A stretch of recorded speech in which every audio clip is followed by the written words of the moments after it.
Perfect. Okay, hello everyone. Welcome to this webinar on creating a high quality peer review report. I'm Ella August. I know most of you, but for those who I don't know, I am faculty in the School of Public Health at the University of Michigan. And I run an organization called PREPSS, Pre-Publication Support Service. We help authors publish their research findings in academic journals. So I'm here today on behalf of Castor to present this webinar on how to conduct a high quality peer review. The webinar is focused on helping early career researchers learn to create a sort of a comprehensive and respectful peer review. It's primarily geared toward journal peer review, but the guidance can also be helpful for informal partner review if you're working with a colleague to help them give them feedback on their manuscript or even giving feedback on writing that is not academic. Before I start, I want to acknowledge the Castor Career Enhancement Corps who are supporting this webinar. As you know, this group includes David Mendez, Ritesh Mistry, also Nargis, Travis, and of course, Molly Cooling. I especially want to thank Molly for all her hard work in getting this webinar organized. Molly is going to be hosting and monitoring the chat today and helping with breakout rooms. If you have a question during the webinar, please type it into the chat and Molly can jump in at an opportune time and ask.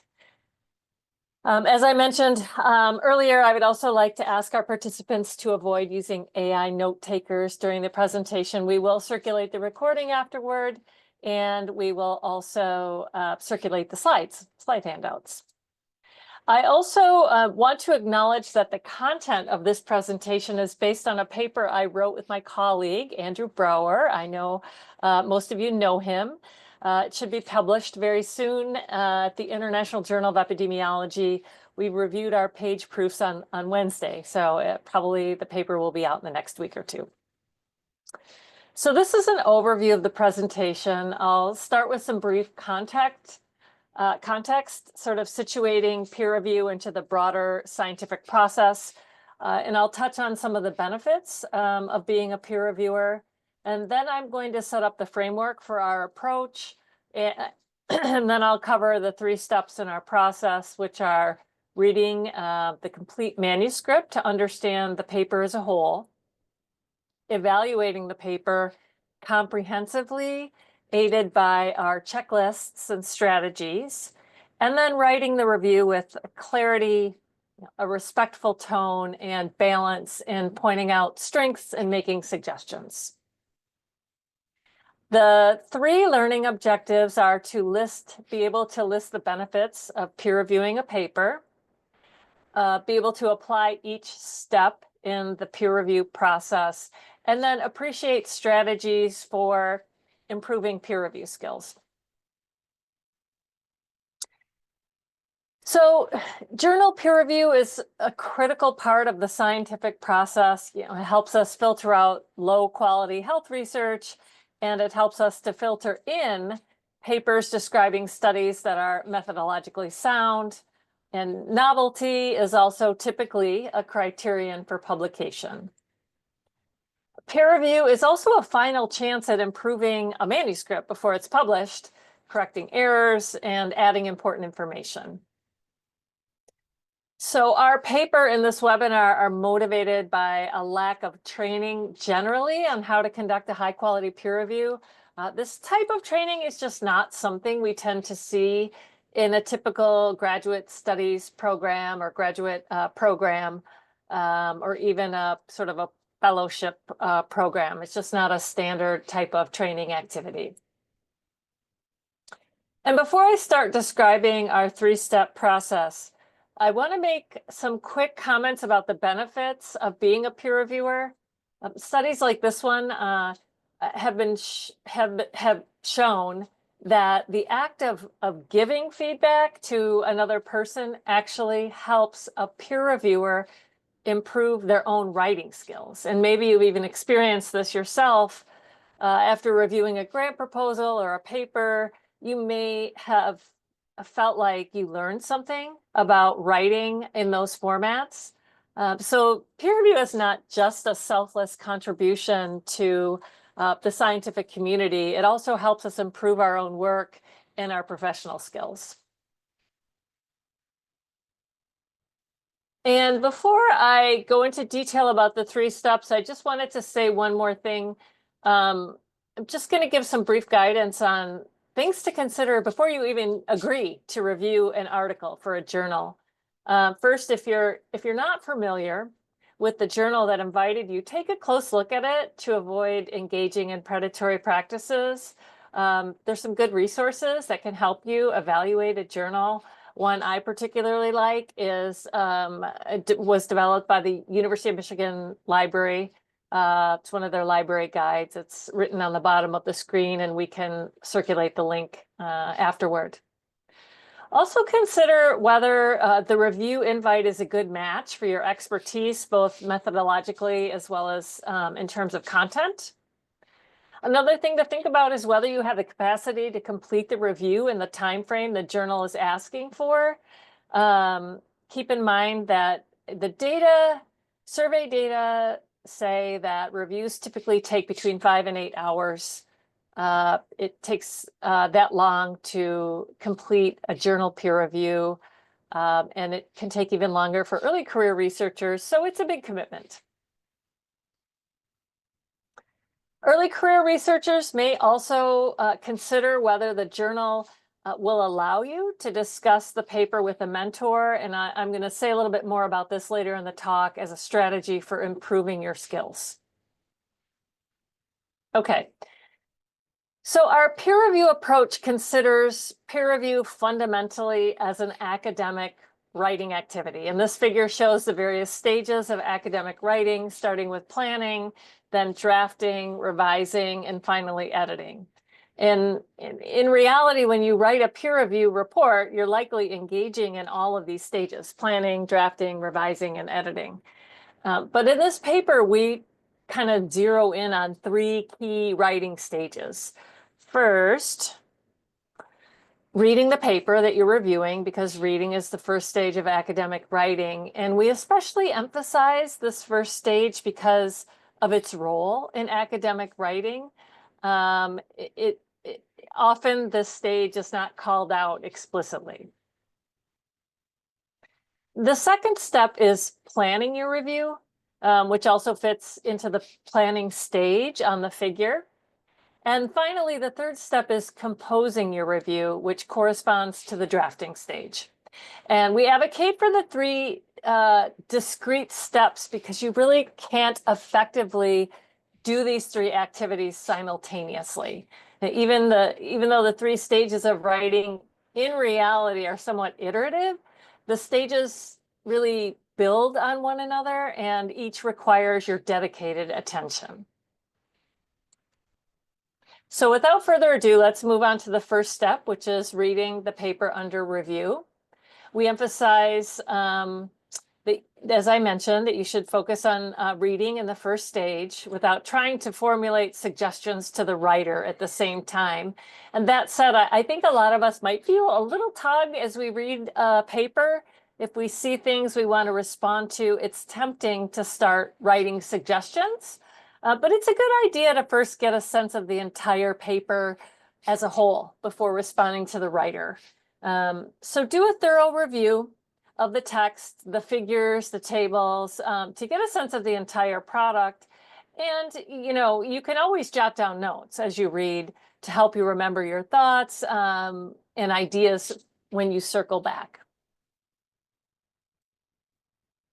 The second step is to evaluate the manuscript. So once you have a sense of the paper in its entirety, you're going to be poised to comprehensively evaluate it. And during this stage, again, stay focused on evaluating the paper rather than on formulating suggestions for the authors. You could start anywhere, really, with any section. Some people like to start with the methods. It just really, depends. But include every section, of course: introduction, methods, results, discussion, abstract, title, figures, tables, and references. Checklists can be very helpful during the evaluation stage to guide your process. In our paper, we provide a series of detailed checklists in the supplementary material that correspond to each section of the paper, as well as the abstract and the title. And again, we'll circulate a link to it's an open access paper when it becomes available. Also, a lot of other excellent checklist resources that can help guide your evaluation. The Equator Network is a great free resource that is essentially, it's a library of reporting guidelines. I'm guessing many of you are familiar with it already. If you are reviewing an observational study, I suggest you follow the strobe guidelines. These are part of the Equator Network library. And we can also send these links when we circulate the video.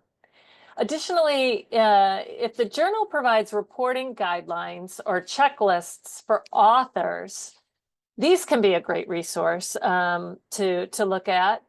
And then finally, if you're doing an informal review for a class that you're taking, then you might use your assignment rubric as the checklist or guide. All right, so we'll be spending most of our time on this step, the third step. And this is where you write down your feedback to the authors, and you're really poised at this point to really craft your feedback because you've already given mindful attention to reading the paper and evaluating it. For a lot of people, a lot of early stage researchers, this step also represents the really new part of this activity, because I think for many of us in graduate school, we are taught to critique papers in a class or in a journal club, but conveying feedback and suggestions to an author team is really different than just critiquing a paper. To be clear and respectful, to motivate the kinds of revision you want to see, does take a fair amount of skill and effort. So that's what this step is all about.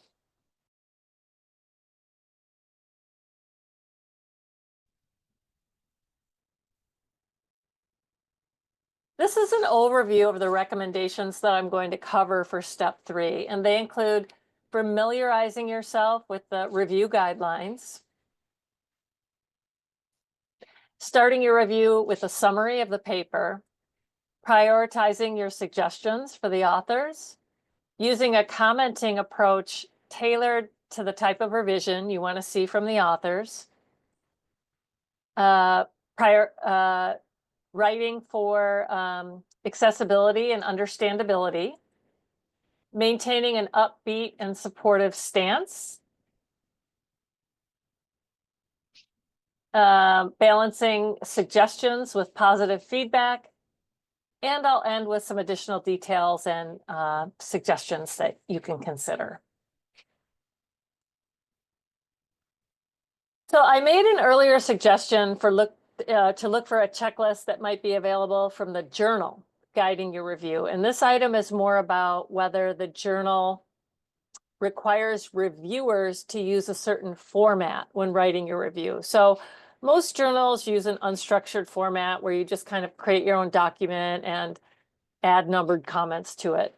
But some journals do ask for a structured responses or responses to specific prompts, or they want you to use some have a form that they want you to use. So it can be frustrating to spend a lot of time writing unstructured comments and then realizing that the journal requires a different format. So it's worth the time to check for specifications before you begin.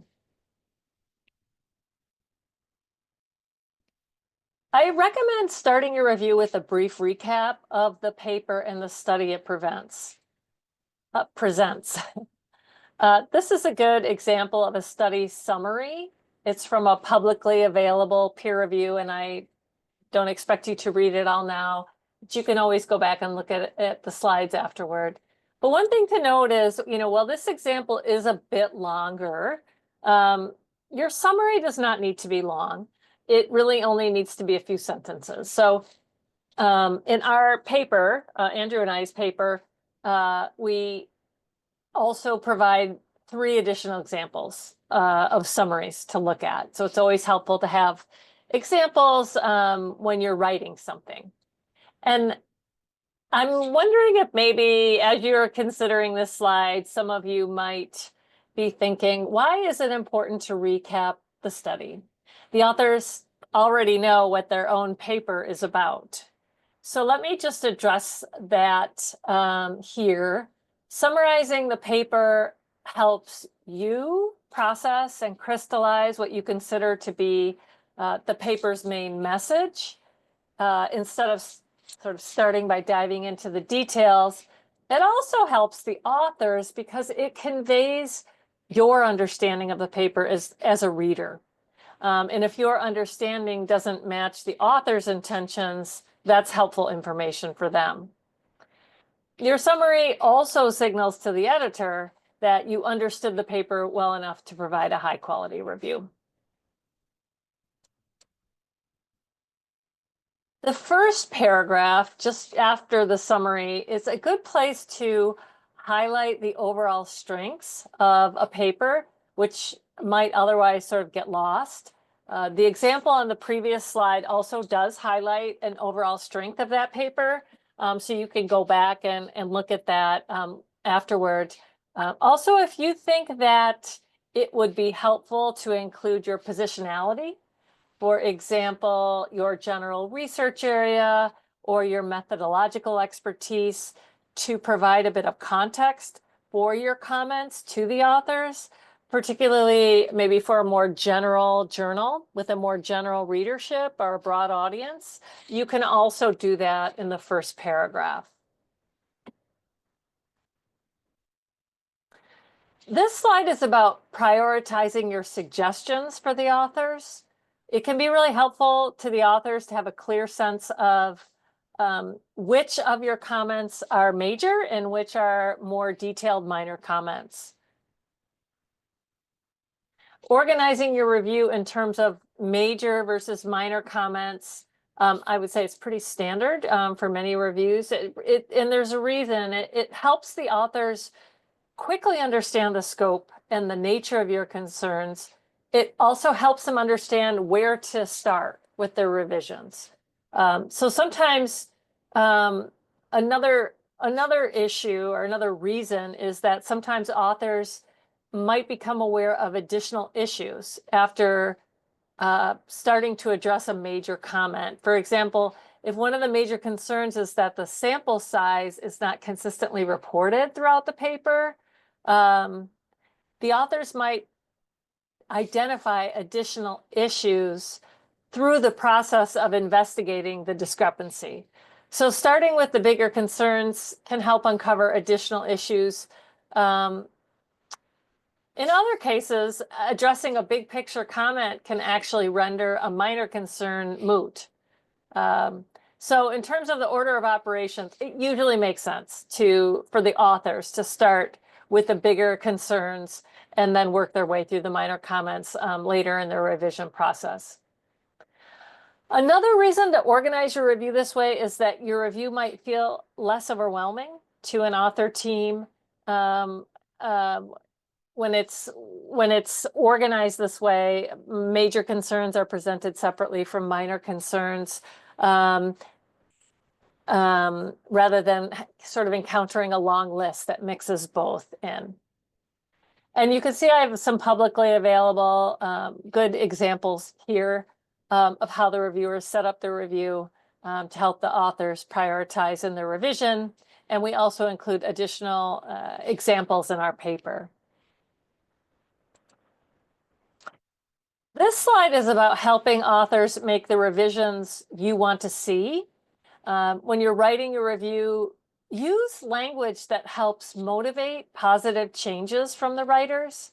One strategy you can use to achieve this is thinking about what does a successful response to your comment look like, and then writing your comment to motivate that change. So for example, if information is missing from the paper, a direct suggestion might be best. I have an example here that I made up, or that I wrote. To make your methods more complete, describe your participant recruitment approach, including the recruitment location, a description of those who recruited participants and the circumstances under which participants were included. Explain how potential participants were approached and any incentives that were provided. Okay, this is a comment I make so often on papers that I actually have it in a copy-paste document so that I can just grab it when I need it, and I don't need to keep writing that same comment over and over again. But the point I'm making on the slide here is that if there is if there's specific information that you want to be added to the paper, be very specific in making your suggestion. If a passage is not clear, it's probably not possible to make a specific suggestion. Instead, you may need to just respond as a reader. For example, I'm not clear on what you're saying in this sentence. Or you might be able to ask a question. Did all 63 participants complete this part of the study?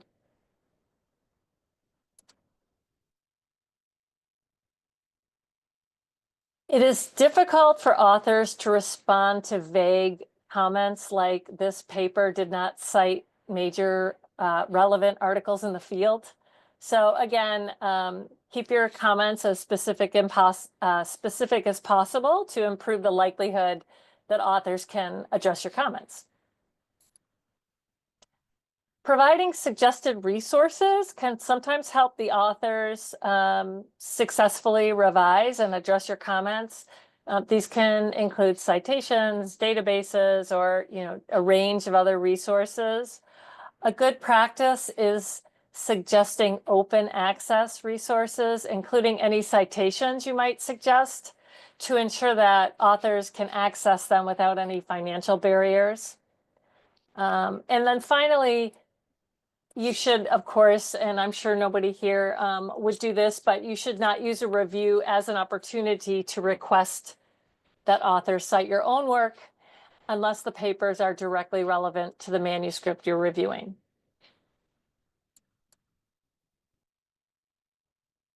Example from a publicly available open peer review. You don't need to read the whole thing. Just look at the top quote and then glance down at the bottom section. And think about what these reviewer comments lack. And go ahead and type your answer into the chat, and I'll ask Molly to share the responses.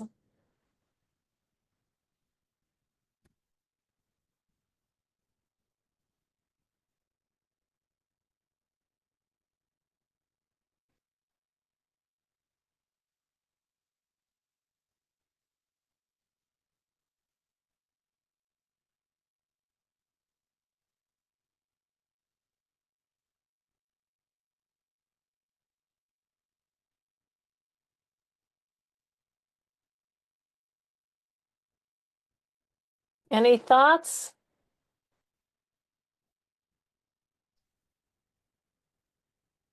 I have a thought. Molly? So I'm thinking that it's very vague. It's not telling you which information from the study setting would be better. Exactly. Yeah. Exactly. Yeah, there's 5 Yeah. paragraphs in the study setting section.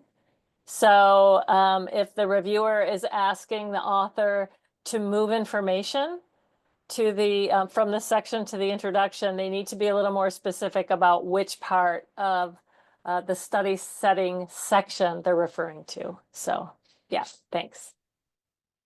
And I think Claire is making a similar point. She said, apart from the typos, I don't know what the information is referring to. Right, right. Mhm. Excellent. So keeping with the theme of being specific, the advice I give to writers on how to improve their writing, probably 85% of the time, it's some version of be more specific. So forgive me, I know I'm really emphasizing this here. But these are all actual comments from either instructors who wrote these words on a student paper or from a journal peer reviewer writing to an author. And you can see how difficult it would be to respond to any of these comments.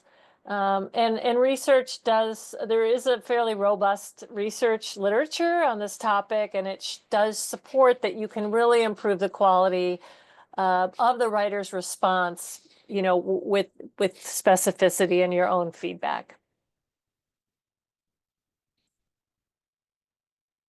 Some other ways you can set the authors up for success in your review. Limit each comment to one issue to help authors fully appreciate each point and avoid having an author miss one of your valuable comments. It is extremely helpful, almost essential really, to number your comments so that the response to reviewers will be easy to understand and process for you when you get the responses back. And be sure to reference paragraphs or line numbers to help the authors, in the author's document, to help them locate the area of concern. A big benefit of being reviewed by and reviewing journal articles is the insights and the perspectives we gain from researchers who are outside our immediate circles, our immediate networks and collaborators, but communicating with those people who are maybe outside our discipline or outside our culture can present challenges because the shortcuts or jargon we normally use will not necessarily be understandable. So use simple language in your review. Avoid idioms or informal slang expressions. And then also avoid jargon as much as possible in your reviews. I will say it's not always possible to avoid jargon or technical language, but if you do find yourself needing to use it, just explain it. And now I want to transition to the emotional quality of your comments and how this may impact how the feedback is received.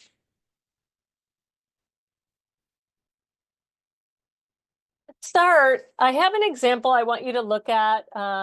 Take a moment to read this reviewer comment and identify whether any part of it might come across as harsh to you.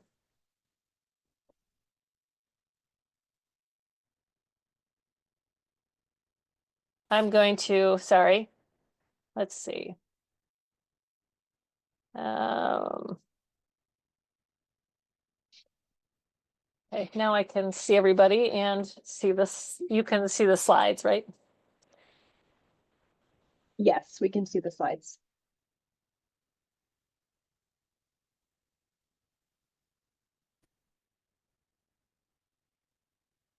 I would say the use of the word inadequate is sort of setting a tone from the first sentence.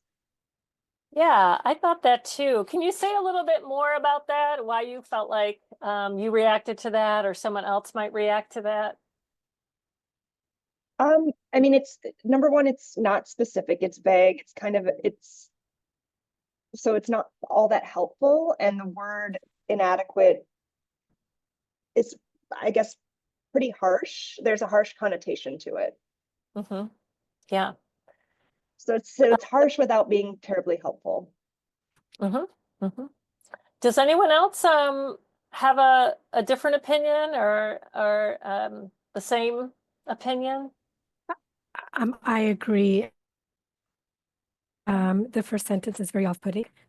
You're to, just start reading that right off the bat. So I agree. Yeah, thanks. Claire?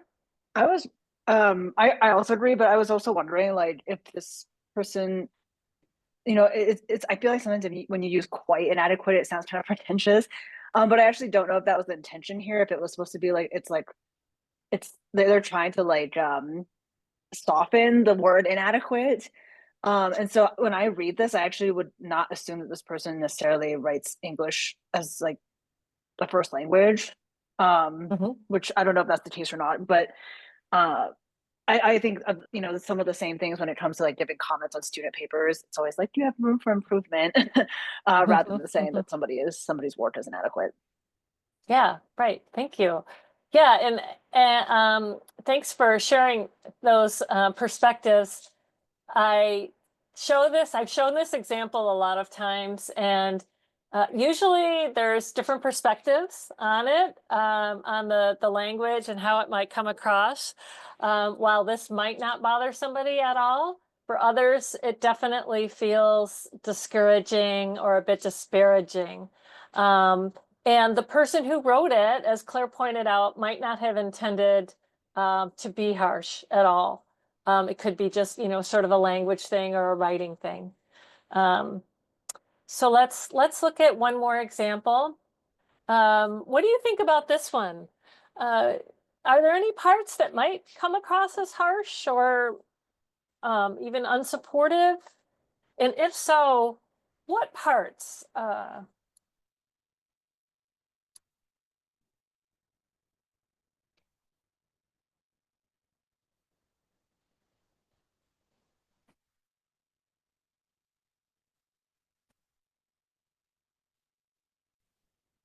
I think the incomplete sentences are difficult for someone to receive. They should be written in complete sentences, for one thing. Yeah. Great, thanks for that. Anyone else? Claire wrote in the chat that the grammar is throwing her off, Uh-huh. and Danny said the same feeling Mm-hmm. as well. Yeah. And So I'm looking at it, and they ask when multiple times. It's like, you know, that feels sort of like maybe a feeling of being badgered a little bit. yeah, maybe feels a little impatient. Yeah, repeating, and then the brief they're not really even complete sentences. So the brevity of it, I do feel like can come across as harsh. This is Andrews, and I just love it. He uses this usually at the beginning of his peer reviews. My comments are offered in the spirit of supporting the best version of this paper. I mean, it's just a great way to start your review, and just to set a positive tone with the author. And we were discussing it as we were writing the paper, and we both agree that a peer review report should feel respectful and supportive, even if you're rejecting the paper. Even if it's really doesn't meet the mark at all, it should still feel respectful. So, okay, so maybe this is, sort of, we've already discussed this a little bit, but sloppy is a word I never like to see on a peer review. We talked about constructively describing issues or problems, specific but neutral language, and then I think Claire mentioned something similar to this to strengthen this paragraph, etc. So neutral language that some of my go-tos are unclear. Incomplete is another one, and maybe instead of inadequate, that reviewer could have used the word incomplete, and that could have been a descriptive word that is less inflammatory or harsh. Okay, so we talked about using complete sentences, and I'll just kind of quickly review this slide. Instead of saying something like sample size, you could write out in a little more detail, what exactly you're asking or seeking, with a comment that's, a complete sentences or a couple complete sentences.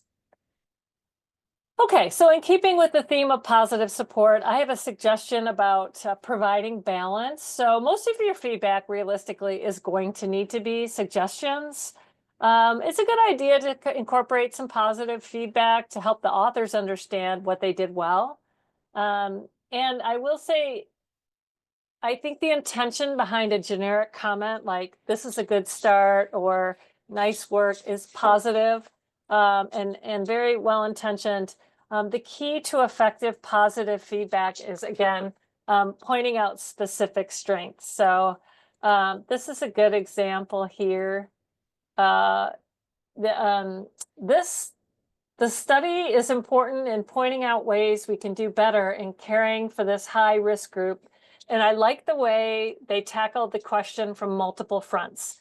I have a few comments for the authors to consider. So this is it's not super long, doesn't need to be long or elaborate, but like it's really, okay, this person really noticed something that the authors did well, and that's always nice as an author.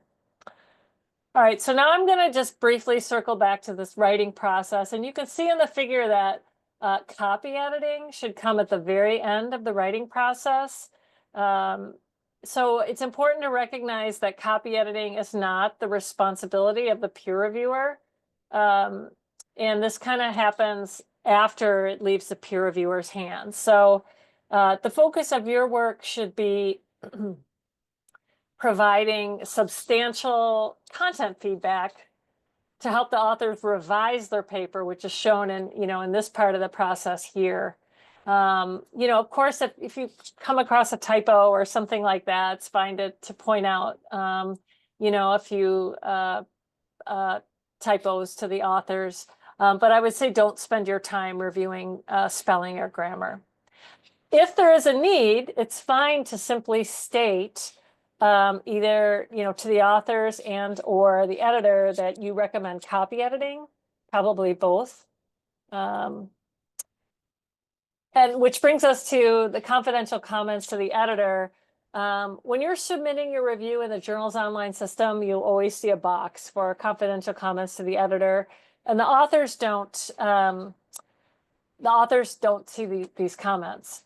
So as an aside, I am the guest editor of a special journal collection right now, and I have come to learn that a lot of reviewers use the box to write confidential comments to the editor. I was actually pretty surprised at how many people do.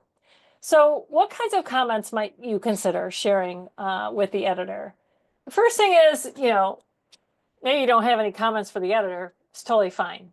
But if you do, this box is a good place to share or let them know about certain types of issues. I'm going to give you a few examples here. First, if there were aspects of the review that you were not as comfortable reviewing, you might mention that to the editor. For example, if you did not conduct a rigorous review of the statistical approach, you can consider sharing that with the editor for some context when they read your review. Second, if you have a comment about the review decision, like, I'm on the fence about rejection versus major comments or major revision, that should only be communicated to the editor, not the authors. And the third example is letting your editor or letting the editor know if you consulted anyone else while you were working on the review, to mention their name, what they contributed. And I'm going to say more about this in a moment, but there's a range of other types of comments you might add to this box. Those were just some examples to give you a sense of the types of comments you can put in that box. So writing a review can definitely feel intimidating, particularly if you're a less experienced reviewer. Some may feel like they lack the knowledge or insights in a particular area, or that they might be missing something in the review. But in reality, no review is perfect. And this is why the peer review system typically includes 2 to 5 peer reviewers per paper. So, it's important to recognize that each of us brings different strengths to our reviews. While some, may be content experts, others are more methodological people. So we all kind of work together to, create a comprehensive review collectively. On this slide, I want to cover some opportunities for improving your peer review skills. First, and probably the simplest way to learn is reading other reviewers' comments. I still learn this way when I'm doing a review. Second, less experienced researchers can collaborate with their mentors on reviews. So if you and your mentor agree to collaborate, This way, you should both agree to keep the paper confidential. Importantly, for every review actually that you do, avoid entering the manuscript text into online interfaces, including generative AI like ChatGPT. As I mentioned previously, so the person submitting the review, probably the mentor, should report any additional contributors by noting them in the comments to the editor. In open reviews, those are reviews in which the peer reviewers' names are listed. All contributors should be given credit.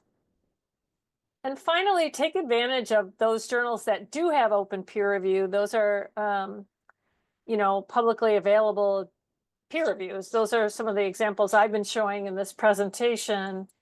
This is BMJ Open. I think all of the examples, other than the ones we devised for our paper, are from BMJ Open in this presentation. So if basically any article you see in BMJ Open, you can just click on it, the information, and then you'll see an article history, and then you'll see all of the different peer reviews and all the versions of the paper.